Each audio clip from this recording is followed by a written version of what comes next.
Fortunate is he who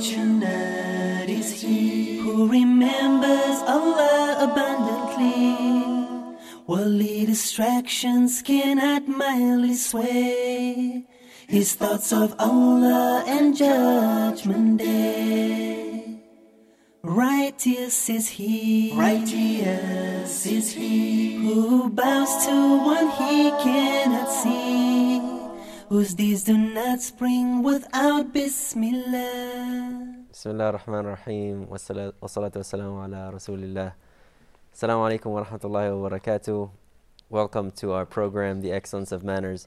I'm your host, Muhammad Mamdouh, and we are talking about manners that we as Muslims are supposed to have and that we have been taught by the Prophet ﷺ.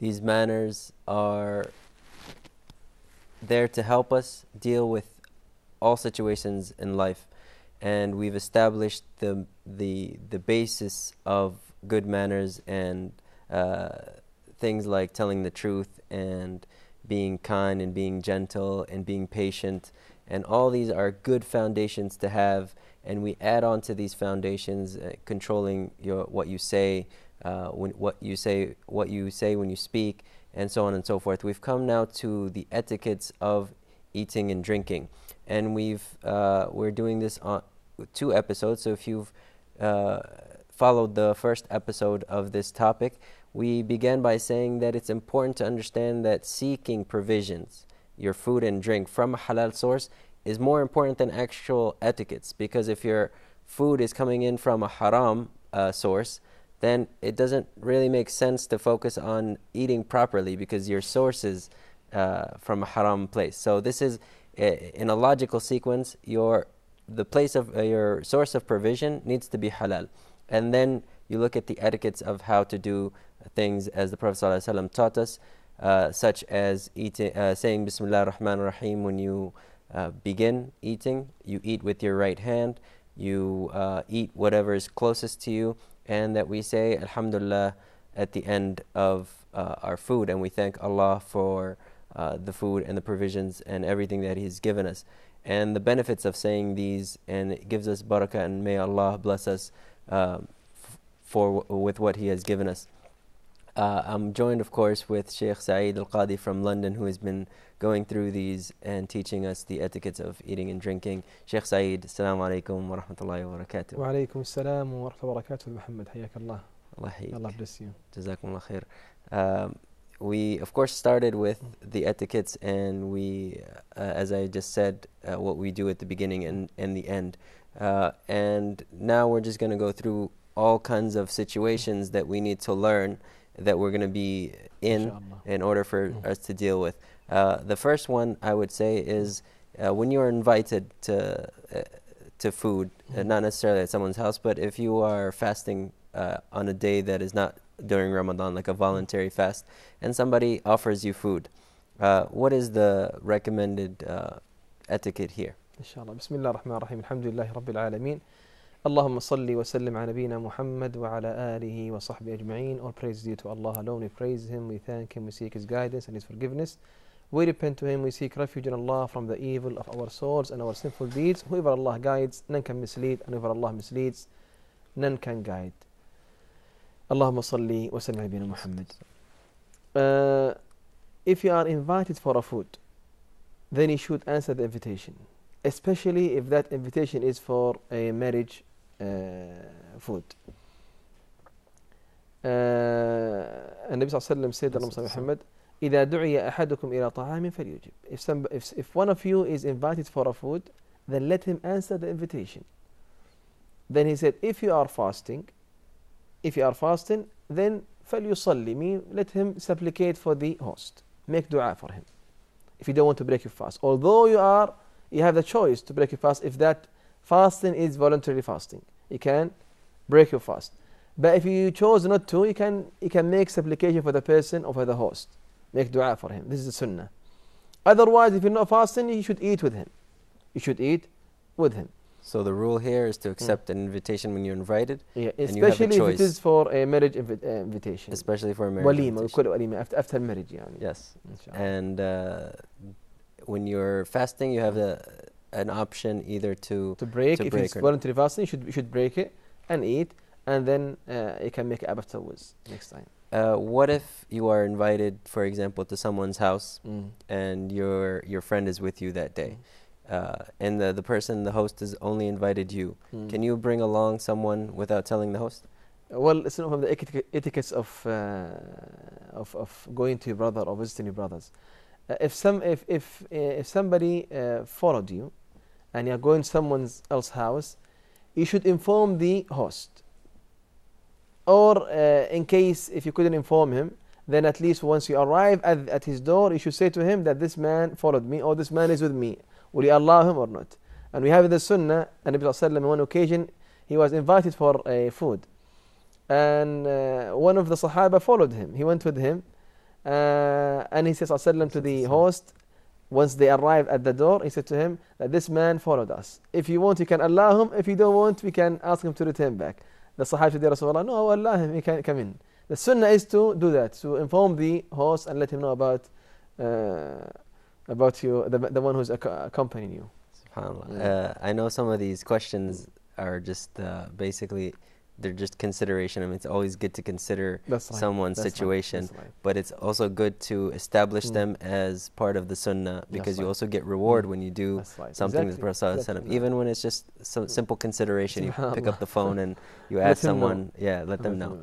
And when you're invited to someone's house, or not necessarily someone's house, and they put down a plate of something or food that you might not like, what should you do in a situation like this? Well, if you don't like a food, just leave it.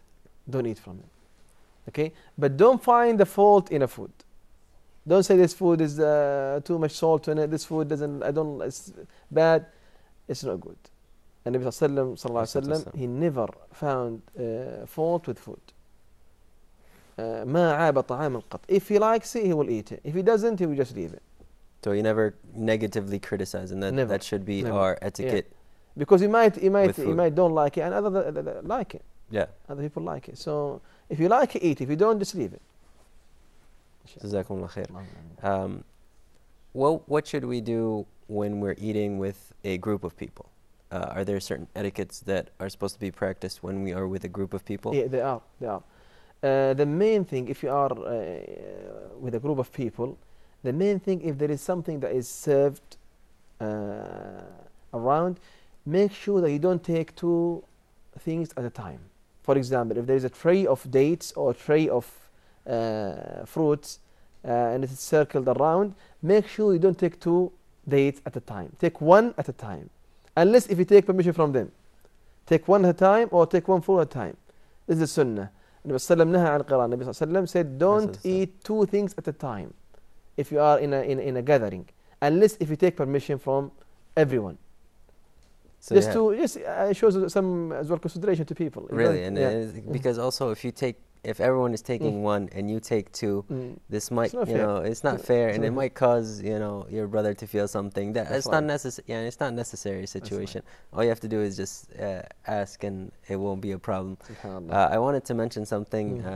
Perhaps you can enlighten us on this. People have different manners in different cultures.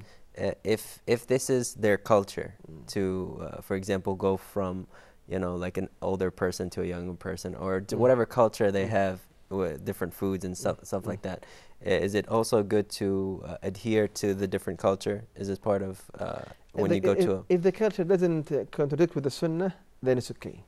You can go with the culture. But if the culture contradict with the sunnah, then you should stick to the sunnah.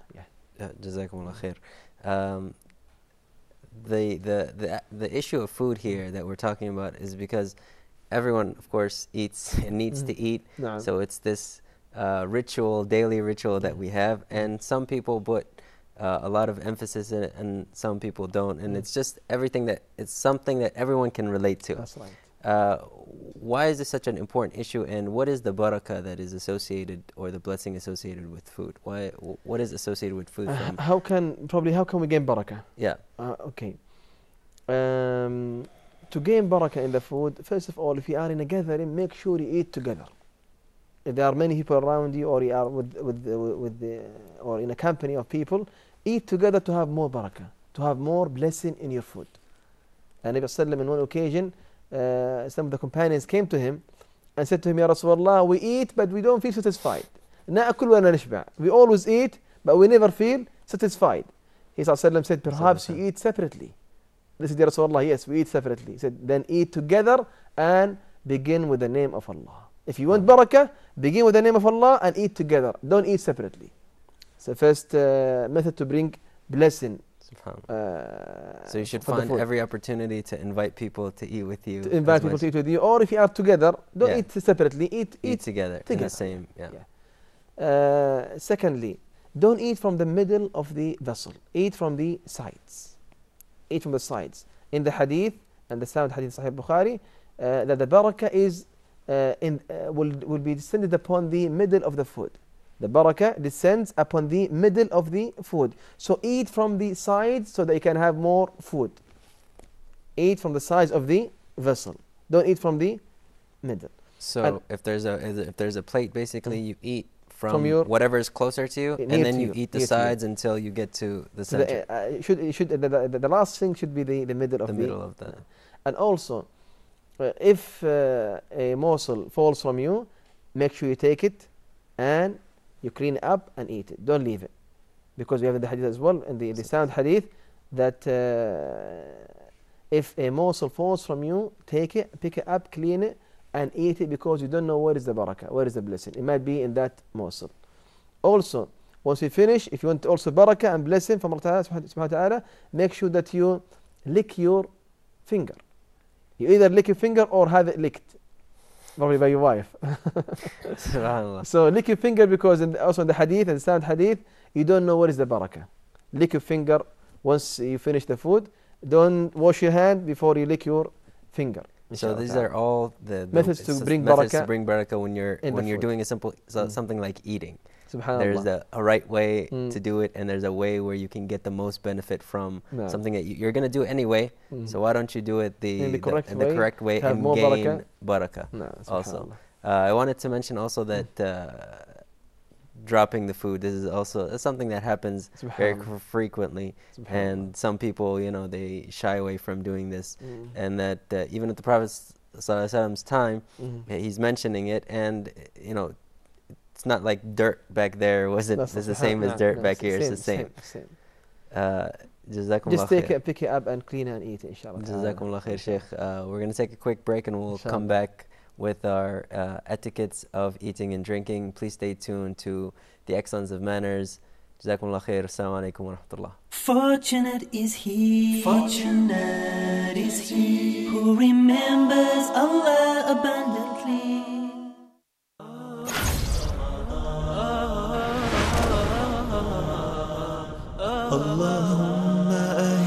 And there is an American sister who is very active in da'wah in Egypt, told me personally that she traveled between Buddhism and Christianity and different sects, and when she came to read the Quran, she started by reading from right to left, Surah Al-Fatiha. She said, I swear, once I finished it, I fainted.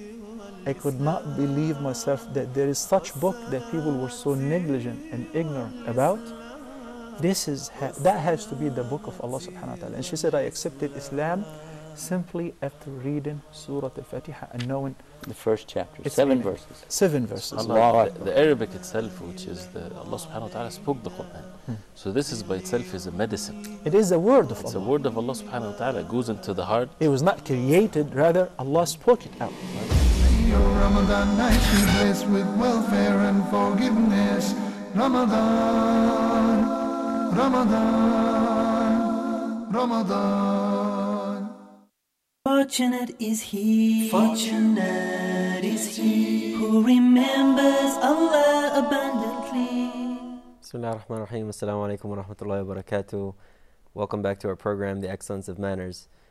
Before the break, we were discussing some etiquettes of eating.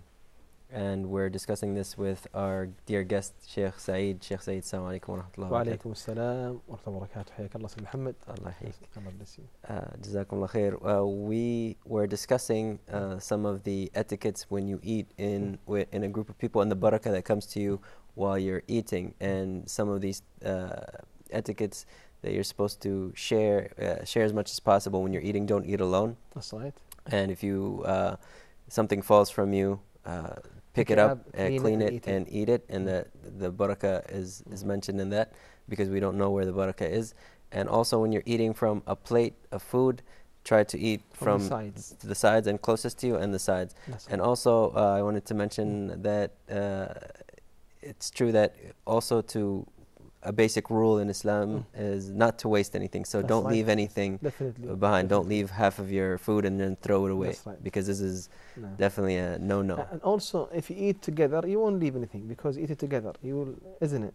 But if you take something for yourself only, you might end up leaving something. Exactly. So this is one of the other things, that if you get a big plate by yourself and you're eating by yourself, you're more likely to leave something behind, and it's going to be wasted as opposed to somebody else having the benefit. Another etiquette that we want to focus on is the position of eating. We said that you eat with your right hand, but what about the position of sitting? Can we sit or lean back and recline? Are there etiquettes of positions? The main thing, don't eat while you are reclining, or while you are leaning on your on something, on the wall or on your hand. Eat. The sunnah is to eat while you're as Ibn Hajar rahimahullah, one of the ulama said, one of the scholars said, that you should eat while your right knee is erected and your left knee is bent down. So you bend down your left knee and you erect your right knee. This is sunnah, how to eat. Imam Baghdadi said as well that you are allowed to put a mattress beneath you if you want. You can put a mattress, but don't lean on the wall or lean on a pillow while you are eating. So you basically sit up. Sit up, like your back is straight. Hadith says, لا أكل متكئ, I don't eat at all while I'm reclining on something or while I'm leaning on something. Now this is talking about food, and how about when we drink? Are there etiquettes when we're drinking? There are many etiquettes, but the most important etiquette is while you're drinking, make sure that you don't drink at one gulp or at one go or one take. Drink in 3 takes or 2 takes. Take your time when you drink. In 3 gulps. And Nabi Sallallahu Alaihi Wasallam said, don't drink like the camel drinks. The camel drinks in one go, in one gulp. But drink in 2 or 3. 2 gulps or 3 gulps or 3 takes or 2 takes. So once you drink in 2 or 3 gulps. And this is the practice of the Prophet ﷺ, that he drank in... He used to drink like this. He used to drink in 3 or 2 gulps. Jazakumullah khair. And also from the etiquette of drinking is that you begin with Bismillah and finish with Alhamdulillah as well. Same thing like food. The same thing with food. And also furthermore, from the etiquette of drinking, don't breathe on the water or on the vessel when you drink. Make sure you don't breathe on it. Rasulullah said don't breathe on the vessel.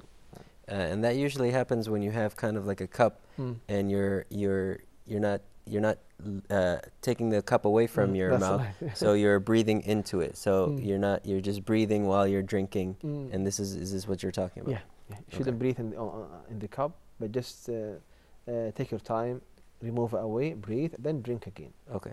Jazakumullah khair. We had discussed already that what we should do when we are together, and if somebody invites you and we're eating together. How about the serving? If you're hosting people, what is the etiquette of serving them food? Who should you serve first? May Allah bless you. Very important question. You should serve the people who are on the right, regardless of their age, regardless of their status. You should serve the people who are on your right side. And Nabi Sallallahu Alaihi Wasallam, on one occasion, he was with Abu Bakr radiallahu anhu, his close friend. And Abu Bakr was on his left hand side. And another Bedouin man was on his right hand side. So Rasulullah was given a cup of milk, or vessel of milk. He was drinking the milk. Once he finished, he gave it to the man who is in his right hand side, the Bedouin man. Although Abu Bakr is closer to him, Abu Bakr is his close friend. He gave it to the Bedouin man. And he said, Al-Ayman fal-Ayman. Once if you have any food, you should give it to the person who's in your right hand side. On your right hand side. So this is the sunnah. You give to the person who's on the right hand side. Another hadith, Nabi Sallallahu was in an assembly, and on his right was a young man, a boy, Ibn Abbas. And on his left hand side was all of the Sahaba, the elderly Sahaba, like Abu Bakr and Umar and Uthman, all the Sahaba. So Rasulullah was given as well a vessel of drink, and he drank from the vessel, and then he said to Ibn Abbas, would you allow me to give it to the elderly people? He said, no, I don't leave your preference to any your preference. I don't leave anyone to take what you've given me as a preference. So Ibn Abbas said, I would like to take it. And he took it and he drank from the vessel before the Sahaba. So you should give it to the person who's on your right hand side, although or regardless of his age, regardless of his status. Begin with the right, inshallah. This is sunnah. SubhanAllah, this is a good sunnah to learn, because it might be logical to give somebody that is older than younger, especially if you're invited somebody important, and then you have somebody that's younger who is not as important, for example. But this kind of rule from the right is the practice of the Prophet ﷺ. It helps so much. Imagine if you are in an assembly and you don't know their ages. Someone is older than the other one. You will get confused. Or if you don't know their status, if you begin with this man, then you will confuse yourself, and you probably put yourself in a very awkward position. Yeah. So it's a good rule to have just begin from the right. From the right. Yeah, everyone will understand. Naam, inshallah ta'ala. And it's in Sahih Bukhari, in both narrations. Jazakumullah khair, Sheikh. I know we had just spoken about drinking. If we can just come back to it for a second. What about drinking from a bottle, not from a cup? What are there any etiquettes when you're drinking from a bottle? May Allah bless you. Jazakallah khair. The main thing, don't drink from the mouth of the bottle. The bottle. Don't drink from the mouth of the bottle. Make sure you use a cup and drink from the cup. So this is the etiquette. That's the main etiquette, yeah. Rasulullah said, don't eat. Drink from the bottle. Yeah. You need to pour it into a glass. That's right. That's the main thing. What about drinking or eating while walking or standing? You had mentioned that our back should be straight. What if situations if you are walking or standing, eating or drinking? Well, the ulama have different opinions about this. However, they all agree that you should eat while you are sitting down, and you should drink while you are sitting down. But some ulama said that you are allowed to drink while you are standing up. And they brought many hadith. One of them is hadith Ali radiallahu anhu, and he said that Rasulullah, when he drank while he was standing up, and he said that I saw him doing so, drinking while he was standing up. And he ﷺ as well in the sound hadith, he drank while he was standing up at the time of Hajj. They brought to him a drink of milk, and he drank the milk. And he drank from Zamzam as well while he was standing up. But the ulama said because he did this because he was in a hurry. He didn't have time to sit down. He was in need to drink quickly and move. Therefore, if you are in a hurry, you can probably drink. This is how we can bring all the hadith together, all the evidences together. We can say if you are in a hurry to drink, you can probably drink while standing up. But otherwise, you should sit down and drink while sitting down. Okay, so the concerning rule is the food, to eat. make sure you eat while you're sitting down. Don't eat while you are walking. Because we have in the hadith as well, Anas radiallahu anhu said, don't drink while you are standing up. They asked about food. He said the food is worst. Is more able to eat while you are walking or while you are standing up. However, some Sahaba used to eat while they were standing up and walking. Therefore, we would say it's preferable to sit down and eat, and preferable to sit down and drink. Okay. It is from the Sunnah. But if there is a need that you need to eat, you need to drink while you are standing, then you can do so, inshallah ta'ala. Okay, so the recommendation is to sit down and drink while sitting down. And if we say standing, we also mean walking as well. Yeah, you mean walking. So walking, you should not eat or you shouldn't drink eat, unless there's something. There's a reason, yeah. And we also have... This is the opinion of Ibn Taymiyyah, rahimahullah, opinion of Shawkani, opinion of San'ani in Subul Salam. Most of the ulama, many ulama has this opinion that it is recommended to sit down, and it is allowed in the time of necessity to drink while standing up.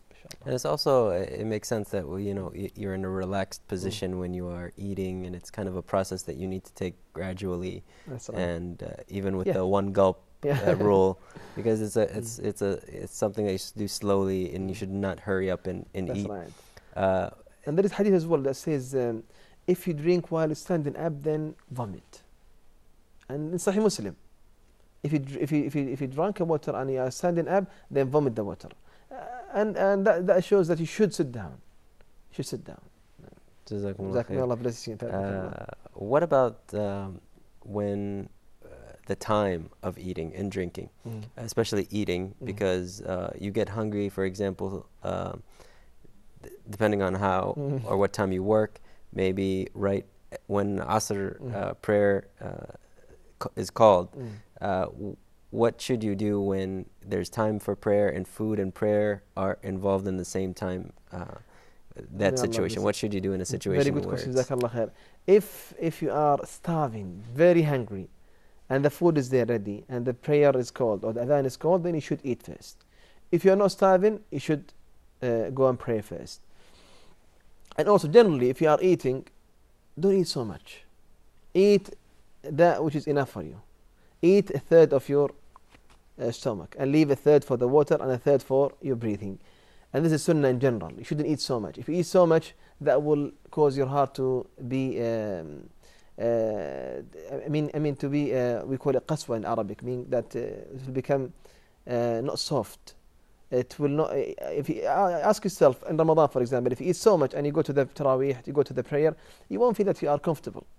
You will feel that you are busy, you are heedless, isn't it? You won't be able to focus on the Salah and on the Quran. So eat that which is enough for you, and then you should go to the prayer, inshallah ta'ala. Subhanallah, and it's medically sound that if you eat so much, you become so tired because the blood is rushing to your stomach to digest the food, and it's not healthy. Right. You won't be able your to body focus. doesn't, your stomach can't digest that much, and it takes a long time. So it really affects our focus. That's right. Even if we're not praying, and then when we're praying, which we should have the most focus, it affects our focus. And we've all experienced it at some point or another. We ate a lot, so it's a good rule to have, not to eat a lot, and only if you're starving should you eat something before you go to Salah. Going to Salah. And also we have in the hadith, مَا مَلْأَ ابْنُ آدَمْ وِعَاءً شَرًّا مِنْ بَطْنِهِ. There is nothing that you have filled. There is nothing that you can fill worse than your stomach. So make sure that you don't eat so much. Jazakumullah khair, Shaykh. I know there's more to it, but alhamdulillah, we've covered the basics. Jazakumullah khair for watching the Excellence of Manners, and I'd like to thank again Shaykh Saeed for everything he said. Jazakumullah khair. Join us again next time on the Excellence of Manners. Assalamu alaikum wa rahmatullahi wa barakatuh. Fortunate is he who remembers Allah abundantly, worldly distractions cannot mildly sway his thoughts of Allah and Judgment Day. Righteous is he who bows to one he cannot see, whose deeds do not spring without Bismillah, fulfilling his task with perfect taqwa.